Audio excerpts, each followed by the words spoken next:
Est-ce le début de la fin pour le chiite Nouri al-Maliki? Depuis le début de l'offensive sunnite, le Premier ministre irakien est pointé du doigt pour avoir entretenu les divisions entre la majorité chiite et les minorités sunnites et kurdes du pays. Alors qu'il tente en vain de former un nouveau gouvernement depuis les législatives d'avril, il voit son propre camp se fissurer. Ce vendredi, jour de prière, il a ainsi été implicitement critiqué par le très influent ayatollah Ali al-Sistani. Le dignitaire chiite a appelé à la formation d'un gouvernement efficace qui évite les erreurs du passé. À Washington, l'idée d'un départ de Nouri al-Maliki fait son chemin. Hier, le président Obama a rappelé que seule une véritable entente politique entre les trois communautés donnerait une chance à la paix en Irak.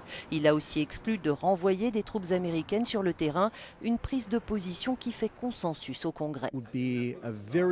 Ce serait une erreur considérable de la part des États-Unis que de s'embarquer dans une campagne militaire en Irak, que ce soit unilatéralement ou conjointement avec l'actuel gouvernement de Bagdad, parce qu'il s'est gravement discrédité aux yeux de la communauté sunnite d'Irak, de sa communauté kurde et même auprès d'acteurs importants de sa propre communauté chiite. Les États-Unis ont toutefois renforcé leur vol de surveillance de l'Irak au moyen de drones et de F-18 décollant du porte-avions George H.W. Bush qui croise dans le golfe Persique. 300 conseillers militaires américains vont aussi être dépêchés auprès des forces irakiennes.